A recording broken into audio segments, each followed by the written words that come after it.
Hello everyone, myself Simran Chaudhary and welcome to all about agriculture with Simran. आज हम लोग अपनी थर्ड खरीफ क्रॉप करने वाले हैं, दैट इज सोरगम। आज हम लोग सोरगम के कल्टीवेशन के अभी इंट्रोडक्शन पढ़ेंगे। ये फर्स्ट वीडियो है सोरगम का। इसमें हम वही soil, climatic condition, economical importance, varieties, season, इन सब के बारे में पढ़ेंगे। और इसके बाद जो नेक्स्ट लेक्चर होगा उसमें हम फिर जो दो टाइप की इरिगेशन होती है, इरिगेटेड और रेनफेड कल्टीवेशन होता है, उसको पढ़ेंगे। तो खरीफ क्रॉप्स में ही हमारी थर्ड क्रॉप सोरगम स्टार्ट करते हैं। सबसे पहले सोरगम का साइंटिफिक नाम क्या है? तो दैट इज सोरगम बाइकोलर। ठीक है, सोरगम बाइकोलर। कॉमन नेम की बात करें, जो कॉमन नेम होता है या वर्निकुलर नेम जिसको कई जगह पे लिखा जाता है, वो होता है लोकल लैंग्वेज वाले नेम्स। तो वो है ज्वार, चोलम, जुअर। ठीक है। क्रोमोसोम इसमें कितने होते हैं? तो इसमें n = 10 होता है। ओरिजिन की बात करें तो अफ्रीका और इंडिया दो ओरिजिन माने गए हैं। दो साइंटिस्ट के हिसाब से, डी कैंडोले के हिसाब से अफ्रीका और नॉर्थ ईस्ट अफ्रीका और अब्सिसिनिया जो है वहाँ पे इसका ओरिजिन हुआ है। वही वॉर्थ के हिसाब से India is the origin of sorghum bicolor. ठीक। अब हम बात करते हैं ज्योग्राफिकल डिस्ट्रीब्यूशन। उससे पहले सोरगम जो है वो बहुत इंपॉर्टेंट क्रॉप है। क्यों? क्योंकि सोरगम एक ऐसी क्रॉप है जिसे वर्ल्ड के ऑलमोस्ट हर पार्ट में ग्रो किया जाता है, क्योंकि ये काफ़ी हार्श कंडीशंस में भी सर्वाइव कर जाती है। ठीक है। इसके लिए सॉइल, मतलब जिस एरिया में आपकी रिक्वायरमेंट्स जो है, क्लाइमेटिक कंडीशन, सॉइल की कंडीशन उतनी अच्छी नहीं होती कि आप मेजर क्रॉप्स जैसे कि वीट, राइस वगैरह उगा सके, वहाँ पे लोग सोरगम उगाते हैं। जैसे अफ्रीका वगैरह, वहाँ पे मेजर क्रॉप जो है वो सोरगम ही है। ठीक है। और टनेज के हिसाब से वो सेकेंड मोस्ट पे आ जाती है अफ्रीका में। इतना ज़्यादा सोरगम जो है वहाँ उगाया जाता है। ये जो ड्राफ्ट कंडीशंस होती है उसके लिए रेजिस्टेंस होती है, वहाँ सर्वाइव कर जाती है। इसमें एनर्जी भी काफ़ी ज़्यादा हाई अमाउंट में होता है सोरगम के अंदर। सोरगम जो है वो एक्चुअली में डीप रूटेड क्रॉप्स है, इसकी वजह से इसका सर्वाइवल का चांस जो है वो और ज़्यादा बढ़ जाता है। ठीक है। ये कुछ इंपॉर्टेंट पॉइंट्स थी। अगर पीएच की बात करें तो सॉइल जो है का pH for growing sorghum should be 6 to 8.5। ठीक है। ये पॉइंट्स जो हैं ये एमसीक्यूज के लिए इंपॉर्टेंट है, तो इसलिए मैं आपको बता रही हूँ, आप नोट डाउन ज़रूर कर लीजिएगा। और अगर सॉइल की बात करें तो ये क्ले, लोमी, सैंडी सॉइल, ये लोम सॉइल्स जो होती हैं उन सब में ये ग्रो कर जाता है। अब बात करते हैं इसके ज्योग्राफिकल डिस्ट्रीब्यूशन के बारे में। तो एज आई सेड कि सोरगम जो है वो वर्ल्ड के हर पार्ट में ग्रो किया जाता है except cool north east part of Europe. जो कूल नॉर्थ ईस्ट पार्ट है यूरोप का, north east part of Europe को छोड़ के वर्ल्ड में हर जगह आपका सोरगम जो है वो ग्रो किया जाता है। वैसे तो सोरगम के लिए वाटर रिक्वायरमेंट 450 to 650 mm होती है। कुछ बुक्स में आपको 250 से 300 mm भी मिल जाएगा, तो देख लीजिएगा आप ये चीज़। ठीक है। इतनी रिक्वायरमेंट होती है वाटर की, ऑप्टिमम रिक्वायरमेंट कह सकते हैं। वही इंडियन जो बेल्ट है आपका, सोरगम बेल्ट्स इन इंडिया, वहाँ पे जो आपको वाटर रिसीव होता है सोरगम ग्रो के लिए वो 400 to 1000 mm रेनफॉल होता है। ठीक है। तो आपकी जो ऑप्टिमम रिक्वायरमेंट है वो यहाँ पे फुलफिल हो रही है। 450 to 650 जो था ऑप्टिमम, वो इंडियन बेल्ट में आपका फुलफिल हो जाता है। ठीक है। Sorghum belts in India receive 400 to 1000 mm rainfall. अगर वर्ल्ड में बात करें तो सबसे जो मेजर कॉन्टिनेंट है जहाँ पे ग्रो किया जाता है आपका सोरगम, तो वो है अफ्रीका। ठीक है।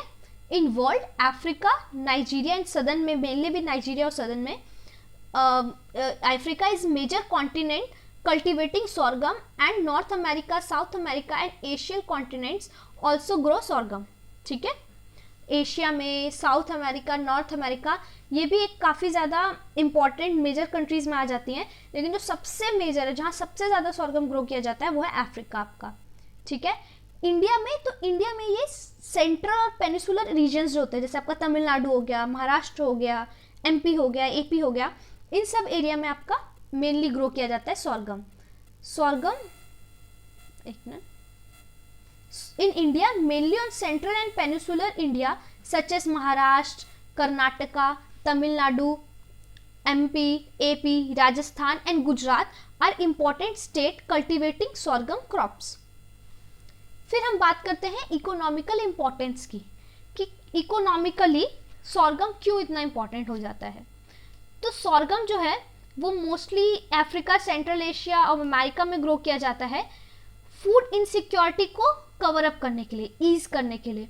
इन एरियाज में जो फूड इनसिक्योरिटी है उसको मेनली सॉर्गम जो है वो ठीक कर रहा है। ठीक है, sorghum is a cereal grain crop mostly grown in Africa, Asia, central America, primary to ease food insecurity.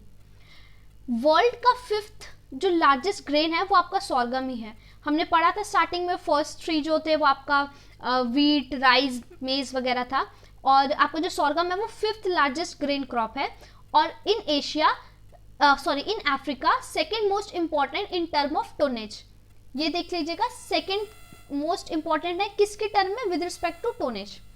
ठीक है, सॉर्गम मेनली कहाँ ग्रो किया जाता है, मैं अफ्रीका नहीं, अगर हम रीजन वाइज बात करें तो ये सेमी एरिड रीजन्स और ट्रॉपिकल जो सब ट्रॉपिकल रीजन्स होते हैं, ठीक है, वहाँ पे सॉर्गम सबसे ज़्यादा ग्रो किया जाता है। Sorghum is mostly grown in semi arid और सब ट्रॉपिकल रीजन्स। क्यों? तो due to its resistance to harsh weather condition.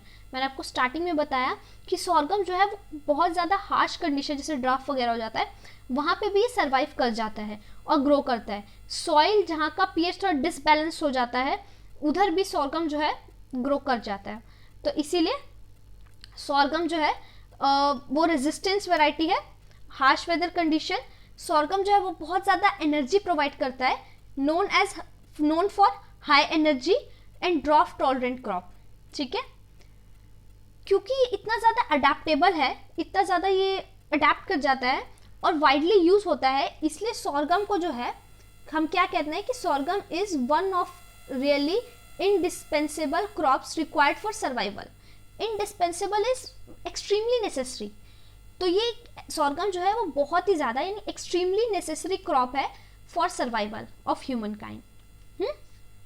Life stock markets जो होता है, जहाँ लाइफ स्टॉक मार्केट का जहाँ एनिमल्स वगैरह का क्या कहते हैं होता है, पोल्ट्री वगैरह जो हो गया वहाँ पे, जैसे कि पोल्ट्री, बीफ, पॉक इंडस्ट्रीज जो होती हैं वहाँ पे भी सॉर्गम का यूज़ होता है, क्योंकि वहाँ पे इनको ये फीड करने के लिए सॉर्गम के स्टेन और फॉलेज यूज़ किया जाता है। तो कैसे?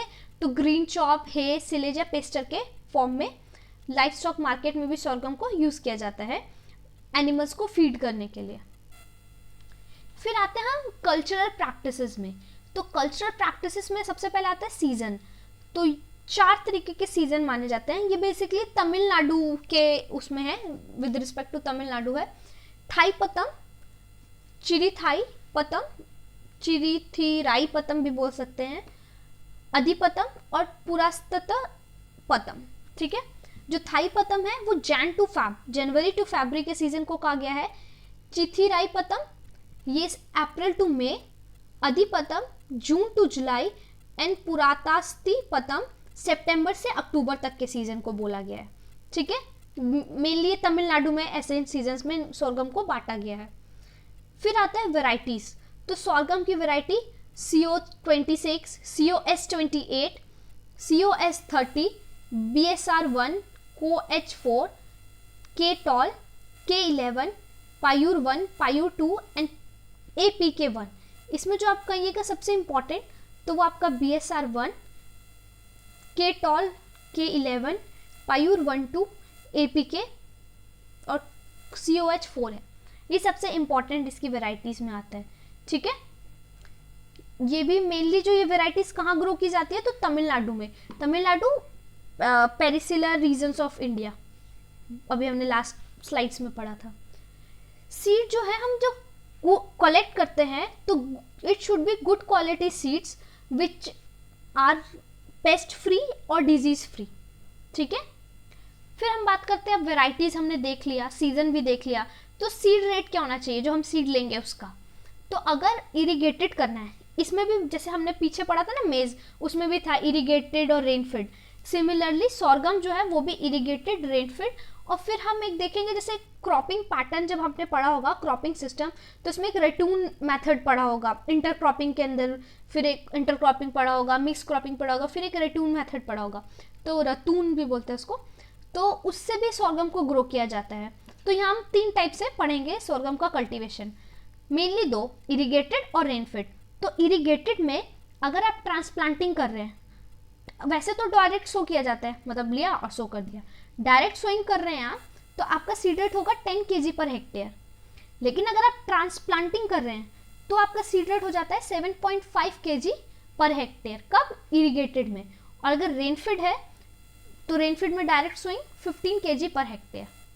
ठीक है, एक तो इरिगेटेड और रेनफीड हो गया। इरिगेटेड जहाँ पे हम वाटर ट्यूबवेल्स वगैरह के ट्यूब्स जो वेल बनाए जाते हैं या फिर डैम बना दिया, ड्रिप सिस्टम, ये जो अलग अलग सिस्टम होता है उससे अगर हम इरिगेशन दे रहे हैं, ठीक है, तो वो हो जाता है इरिगेटेड में। और अगर हम रेन के ऊपर डिपेंडेंट है कि बारिश आएगी हमारी क्रॉप फिर ग्रो करेगी, तो वो हो जाता है रेनफीड। ठीक है, अब इरिगेटेड में भी दो, मेनली डायरेक्ट सोइंग होती है जो कि 10 kg per hectare seed rate के साथ है।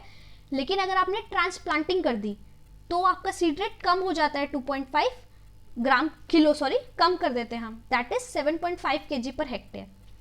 ठीक है, अब आप सोचेंगे कि ट्रांसप्लांटिंग की सॉर्गम में क्या जरूरत है जब डायरेक्ट सोइंग ही हो रही थी। तो ये इंपॉर्टेंट भी है ऑब्जेक्टिव के हिसाब से, सॉरी ये इंपॉर्टेंट टॉपिक है। ठीक है, एडवांटेज ऑफ ट्रांसप्लांटिंग क्रॉप्स।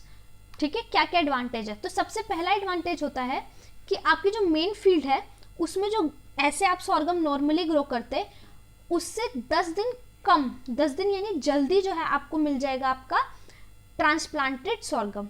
ठीक है, main field duration is reduced by 10 days। Next point, एक तो आपने देखा सीड रेट भी, seed rate is reduced by 2.5 kg per hectare. आपका सीड रेट 2.5 kg जो है वो कम हो गया। फिर क्या होता है, एक डिजीज होती है जिसको हम कहते हैं शूट फ्लाई। ठीक है, इंसेक्ट्स है सॉरी, शूट फ्लाई, जैसे लोकस्टस है ना वैसे शूट फ्लाई होती है। तो जब आप डायरेक्ट सोइंग करते हैं तो स्टार्टिंग के 3 वीक्स के अंदर बहुत ज़्यादा जो चांसेस होते हैं कि आपकी डिजीज मतलब क्रॉप में शूट फ्लाई लग जाएगा, शूट फ्लाई अटैक कर देगी। तो उसको जब वो अटैक कर देती है तो उसका कंट्रोलेशन बहुत ज़्यादा मुश्किल होता है।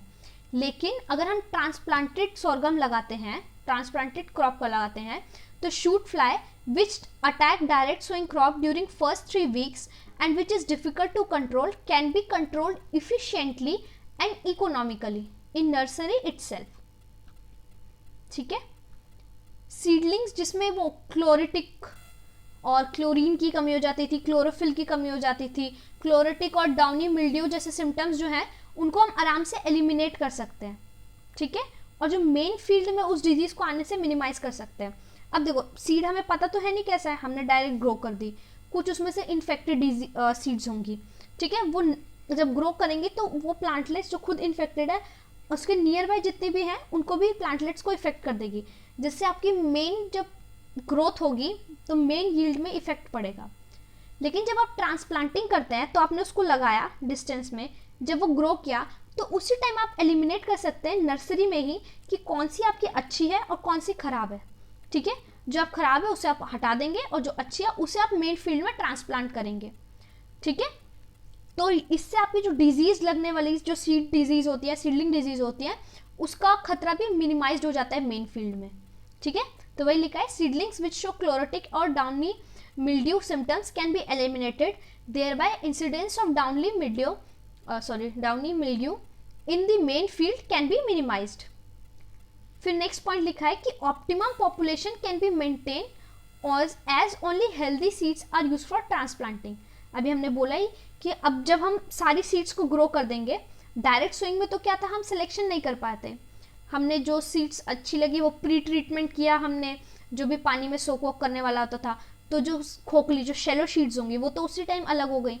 अब जो शेलो नहीं है, जिसमें है लेकिन उसमें इफेक्ट डिजीज लगी हुई है, वो बच गई कुछ मान लो, फिर उसे आप जब ने फील्ड में ग्रो किया तो वो बड़ी होंगी, प्लांटलेट्स फॉर्म में जब आ जाएंगी तो वो खुद तो डिजीज्ड है, साथ में उसके आसपास जो होंगी उनको भी डिजीज्ड कर देगी।